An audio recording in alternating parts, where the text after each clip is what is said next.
Hey guys what's up, क्या हाल चाल आप सबके। मेरा नाम है संचित और आप देख रहे हैं सीए नॉलेज पोर्टल। ये वीडियो मैं बना रहा हूं सीए फाउंडेशन स्टूडेंट्स के लिए जिनका जून 2022 में अटेम्प्ट है। अप्रोक्सीमेटली 30 डेज रह गए हैं आपके एग्जाम के लिए और जैसे जैसे एग्जाम पास आता जा रहा है आई नो सारे बच्चों की दिल की धड़कनें तेज होती जा रही हैं क्योंकि बहुत सारे बच्चों के लिए ये पहली बार सीए का एग्जाम है और सीए के एग्जाम के नाम में ऐसी बात है कि ऑटोमेटिकली दिल की धड़कनें तो तेज हो ही जाती हैं।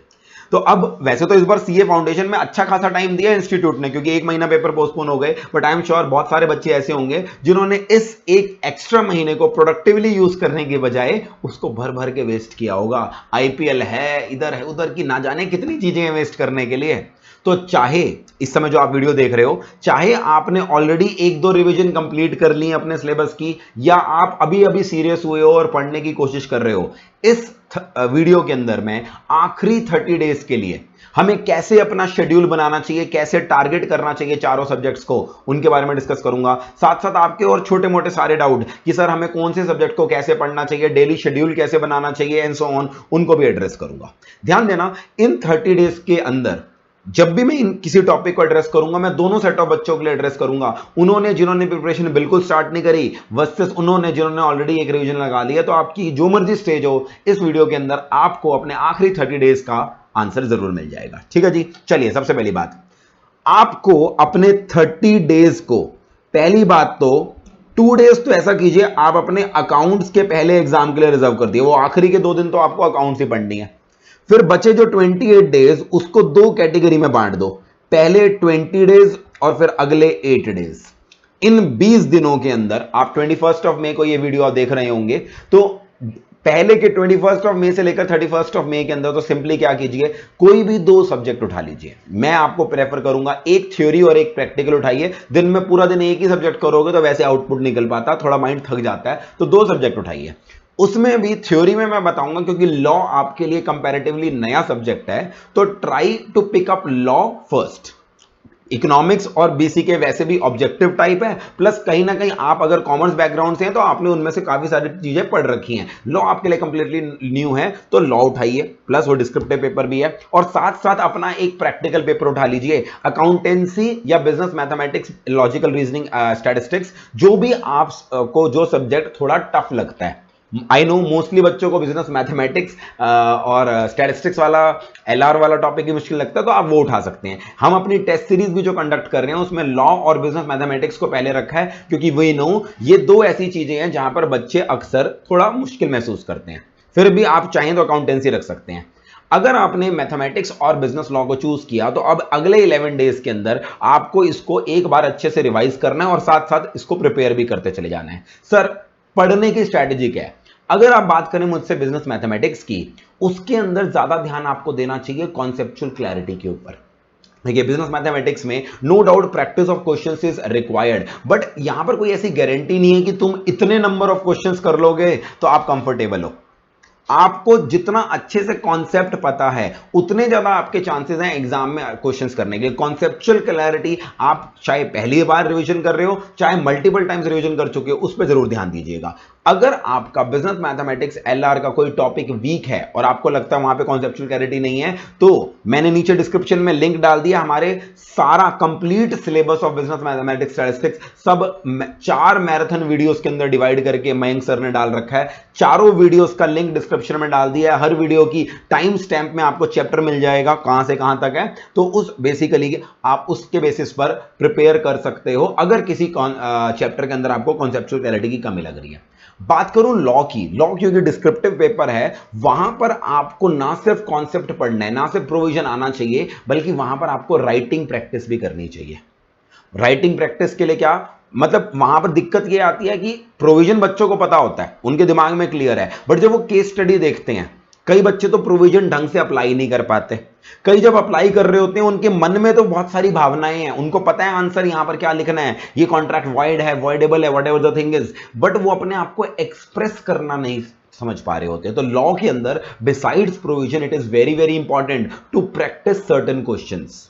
केस स्टडीज की प्रैक्टिस कीजिए। सर वो कहां से करें? पास्ट ईयर के पेपर्स, आरटीपी, एमटीपी, ये सब आप करेंगे तो आपका कॉन्फिडेंस वैसे ही बूस्टअप हो जाएगा। ये इंस्टीट्यूट की वेबसाइट पे है। नहीं तो आप क्या करिए, साहिल सर का क्वेश्चन बैंक आता है लॉ का, जिसके अंदर उन्होंने सारे क्वेश्चंस को कंबाइन करके एक साथ डाल रखा है। उस क्वेश्चन बैंक का लिंक मैं डिस्क्रिप्शन के अंदर डाल रहा हूं, आप चाहे तो वो क्वेश्चन बैंक परचेज कर सकते हैं वेबसाइट से। उसके बेसिस पर आपको एक जगह कंपाइलर मिल जाएगा, नहीं तो आप इंस्टीट्यूट की वेबसाइट से भी क्वेश्चंस कर सकते हैं। सर क्वेश्चन तो हम पढ़ लेंगे मगर लिखने की भी प्रैक्टिस करें। यस, आपको लॉ के थोड़े बहुत क्वेश्चंस की राइटिंग प्रैक्टिस करनी ही करनी पड़ेगी।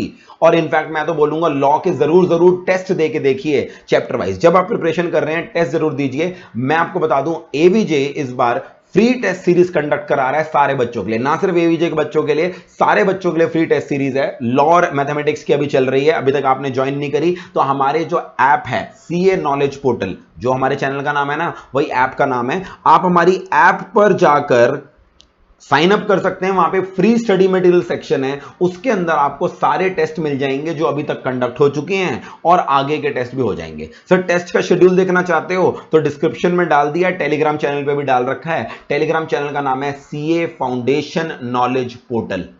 टेलीग्राम पे जाइए, वहां पर टेस्ट आपको मिल जाएंगे। तो जरूर आपको प्रैक्टिस करके देखनी है साथ साथ। अच्छा, एक चीज होती है, अक्सर बच्चे कहते हैं कि हम ना पूरा कोर्स खत्म हो जाएगा उसके बाद में फुल सिलेबस टेस्ट देंगे। नहीं, साथ साथ टॉपिक वाइज टेस्ट दोगे ना, उससे ज्यादा आपके दिमाग में फिट होगा। तो जैसी कोई एक्ट निपटाते हो उसका साथ साथ क्या दो, टॉपिक वाइज टेस्ट दो। और किसी में दो ना हो, लॉ के अंदर पक्का जरूर दे के देखना।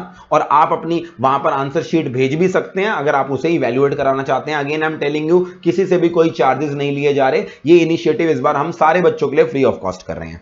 सेकंड चीज, सर कितनी रिवीजन पॉसिबल। अच्छा, मैंने आपको बता दिया पहले 10 दिन में ये दो सब्जेक्ट करने हैं, फिर फर्स्ट से लेकर 10th ऑफ जून तक आप क्या करेंगे, अगले दो सब्जेक्ट उठाएंगे, which is business economics BCK plus accountancy. अब जब आप 20 तारीख तक अपनी एक भी रिवीजन लगा लेंगे, उसके बाद आप अप्रोक्सीमेटली 8 डेज रखिए फिर से उसकी सेकंड रिवीजन करने की। मगर इस बार हर सब्जेक्ट को मैक्सिमम 2 दिन दे पाएंगे आप, तो 4-4 दिन का स्लॉट बना लीजिए और फिर से एक बार रिवीजन लगाइए। उसमें कोशिश कीजिए आप कि आपको वहां पर ऑब्वियस सी बात है जल्दी रिवीजन करनी है, तो अगर उन 2 रिवीजन्स का आप जुगाड़ करना चाहते हैं कि वो सारा सिलेबस आप 2 दिन में रिवाइज कर सकें, जब आप ये स्टार्टिंग में रिवीजन कर रहे हैं ना, उसी समय इंपॉर्टेंट पॉइंट्स, इंपॉर्टेंट चीजें जो क्वेश्चंस के अंदर है वो हाईलाइट कर लीजिए। उस रिवीजन में क्वेश्चंस फिर से देखने का टाइम नहीं मिलेगा, तो खासकर प्रैक्टिकल सब्जेक्ट में जो क्वेश्चंस आपको इंपॉर्टेंट लग रहे हैं हाईलाइट कर लीजिए। लॉ के अंदर जो केस स्टडीज, जो इलस्ट्रेशंस आपको इंपॉर्टेंट लग रही हैं उन्हें हाईलाइट कर लीजिए, क्योंकि उस समय आपको 2 दिन के अंदर एक सब्जेक्ट की प्रिपरेशन करनी है। और लास्ट में हर एग्जाम से पहले जो 1.5 दिन मिलेगा वो तो मिलेगा ही मिलेगा। ठीक है जी। इसके बाद सर हमें सिलेक्टिव स्टडी करनी चाहिए या हमें फुल सिलेबस कवर करना चाहिए। देखिए आइडियली आप मुझसे पूछेंगे तो ऑब्वियसली फुल सिलेबस कवर करना चाहिए। इफ नॉट फुल सिलेबस, मैं हमेशा सजेस्ट करता हूं एटलीस्ट आप अपना सब्जेक्ट का 95% सिलेबस कवर करके जाएंगे, तो चाहे उस अटेम्प्ट में पेपर आसान आए या पेपर मुश्किल आए, आप 101% वहां पर अच्छा परफॉर्म करके आएंगे। सबसे बड़ी प्रॉब्लम ये है, बच्चे तैयारी 40-50% सिलेबस की करके जाते हैं तो उसमें 40 मार्क्स लेने बहुत मुश्किल हो जाते हैं। तो आपको सिलेक्टिव स्टडी अवॉइड करके फुल सिलेबस ही पढ़ना चाहिए। बट सर बात तो आपने बहुत अच्छी करी, फुल सिलेबस पढ़ना चाहिए, बट क्या करें, अब तो हमने टाइम वेस्ट कर दिया। अब तो आखिरी 30 डेज का जुगाड़ बताओ। अब तो चाहे भी सही तो फुल सिलेबस की तैयारी नहीं कर सकते। अगर आप ऐसी सिचुएशन में हैं जहां पर आपको पता है कि आपने अभी तक प्रिपरेशन नहीं करी, उस केस में आपको सिलेक्टिव स्टडी के लिए जाना पड़ेगा, because that is the best approach. अब सिलेक्टिव स्टडी जब आप करोगे ना, उसमें भी ऐसा नहीं है कि रैंडमली जो चैप्टर पसंद आया चल तू आ जा, ऐसा नहीं करोगे। आपको अपने चैप्टर्स को 3 कैटेगरी में बांटना पड़ेगा। हर सब्जेक्ट के अंदर ये कर सकते हो। कैटेगरी नंबर 1 वो होगी, वो चैप्टर्स जो टाइम कम लेंगे बट मार्क्स ज्यादा देंगे। This is category 1 number chapter, इनको सबसे पहले प्रायोरिटी मिलनी चाहिए। कैटेगरी 2 में वो चैप्टर्स आते हैं जो मॉडरेट टाइम लेंगे, जिनमें मेहनत लगेगी और मार्क्स भी उनके मॉडरेट आएंगे, मतलब they will have a weightage in the exam. और कैटेगरी सी आती है जो टाइम ज्यादा लेंगे मगर उनके केस में मार्क्स बहुत कम है और कई बार तो शायद वो आए ही ना। तो ऑब्वियस सी बात है आपको कैटेगरी ए पे पहले ध्यान देना है, कैटेगरी बी पे फिर ध्यान देना और लास्ट में कैटेगरी सी वाले चैप्टर्स पे ध्यान देना है। इसे हम बोलते हैं ABC analysis of every paper. तो इस तरह से आपको हर चीज को बांटना पड़ेगा। सर ये हर सब्जेक्ट के A category, B category, C category वाले चैप्टर कैसे पता लगेंगे, तो आप मुझे कमेंट सेक्शन में बताइए आप में से कितने बच्चे हैं जो चाहते हैं कि हम हर सब्जेक्ट का ABC एनालिसिस आने वाले दिनों में टेलीग्राम चैनल पे और यूट्यूब चैनल पे डालें। अगर बहुत सारे बच्चों का कमेंट आएगा तो we will put ABC analysis of every subject for the benefit of the students, ताकि उनको पता लग जाए वो कौन से चैप्टर को प्रायोरिटी देनी चाहिए। फिर नेक्स्ट चीज, आप जब अपना एक टारगेट रख रहे हैं 10 दिन में मुझे ये 2 सब्जेक्ट करने हैं, उसको बहुत जरूरी है डेली टारगेट्स में डिवाइड करने के लिए। अगर आप सिर्फ टारगेट बना के चले रहोगे तो फायदा नहीं होगा। अगर लेट अस सपोज आपने अगले 11 दिन 12 दिन लॉ के लिए रखे हैं, तो ब्रेक इट। कॉन्ट्रैक्ट एक्ट को इतनी देर लगेगी, पार्टनरशिप एक्ट में इतनी देर लगेगी, उसके बाद सेल्स ऑफ गुड्स एक्ट में, तो इस तरह से बांटना पड़ेगा आपको।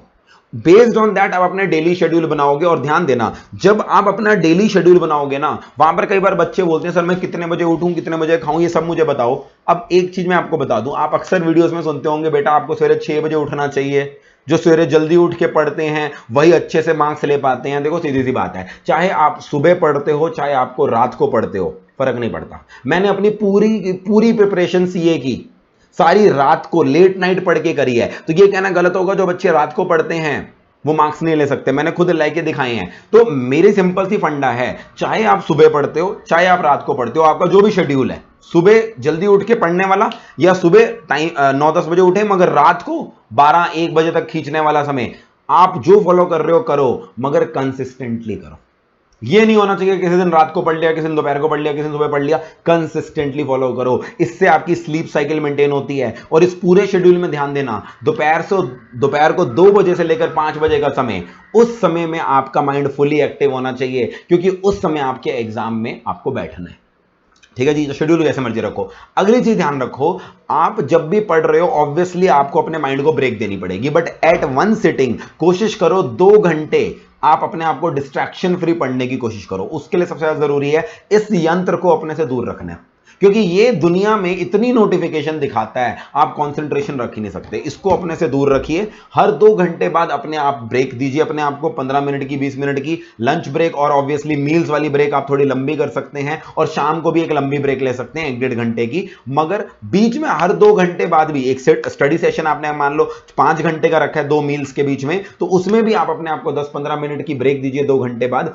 और उस ब्रेक में टू द एक्सटेंट पॉसिबल, मैं तो कहूंगा उस समय भी अपने फोन वगैरह को चेक मत करो, कोई भी ऐसी चीज मत करो उस ब्रेक के अंदर जिसकी वजह से आपका माइंड डाइवर्ट हो, दूसरी चीजों के बारे में सोचे।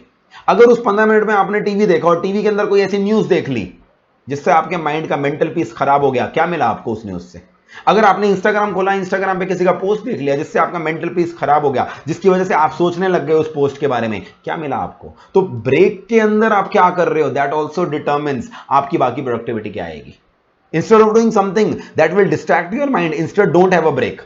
If you are having a break, do something like listening to music, sitting with your family, कुछ अपना बैल्कनी में जाके खड़े हो जाओ, बाहर वॉक करने आ जाओ, ये चीजें करो अपने आप को माइंड फ्रेश करने के लिए। और एक चीज पक्का फिक्स कर लो, रात को जितने बजे सो रहे हो, जितने बजे भी सो रहे हो, 9 बजे सो रहे हो, 10 बजे सो रहे हो, 11 बजे, 12 बजे, जब भी सो रहे हो, आधे से 1 घंटा अपने लिए रिजर्व कर लो, जिसके अंदर आप क्या करने वाले हो, जो भी आपने पूरे दिन में पढ़ा है उसको सिर्फ रीड करने वाले हो। आधे घंटे में वैसे हो जाता है ये काम।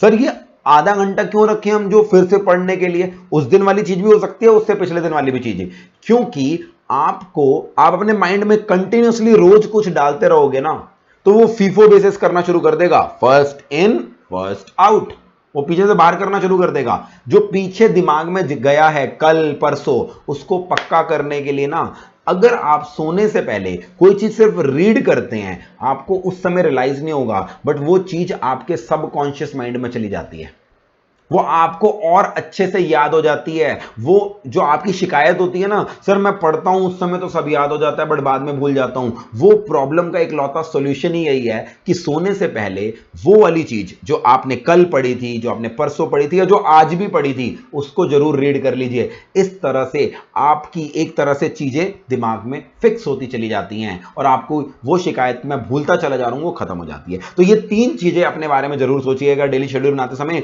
बाकी आपका शेड्यूल एज आई सेड, सुबह का हो शाम को, मुझे कोई फर्क नहीं पड़ता, कंसिस्टेंटली फॉलो करना। और लास्ट में मैंने आपको बता दिया, टेस्ट देने बहुत जरूरी हैं। ये उम्मीद करना कि जब मेरा पूरा सिलेबस हो जाएगा मैं पूरा फुल सिलेबस टेस्ट दूंगा, फुल सिलेबस तो देने हैं, हर सब्जेक्ट का एटलीस्ट 1 या 2 फुल सिलेबस टेस्ट देने हैं, मगर वो तब देने हैं जब सिलेबस पूरा हो जाएगा, जब वो 10 दिन बाद आपने वो दोनों सब्जेक्ट अचीव कर लिए, फिर फुल सिलेबस टेस्ट दो। मगर साथ साथ कोशिश करो छोटे छोटे मगर चैप्टर वाइज या एक्ट वाइज या टॉपिक वाइज टेस्ट देने। और टेस्ट कहां देने हैं मैंने आपको ऑलरेडी बता दिया, हमारी ऐप पर जाइए, आपको सारे टॉपिक वाइज टेस्ट मिल जाएंगे और उसका पूरा शेड्यूल, टेस्ट कैसे कैसे अपलोड हो रहा है वो भी टेलीग्राम चैनल में मिल जाएगा, डिस्क्रिप्शन में भी मैंने उसे अपडेट कर दिया है। And I am telling you, सारे सब्जेक्ट्स के मैराथन्स के लिंक आपको डिस्क्रिप्शन में मिल जाएंगे, चाहे वो बिजनेस लॉ हो, चाहे वो आपका बीसीआर हो, चाहे वो आपका मैथमेटिक्स हो, चाहे वो इकोनॉमिक्स हो, चाहे वो अकाउंटेंसी हो।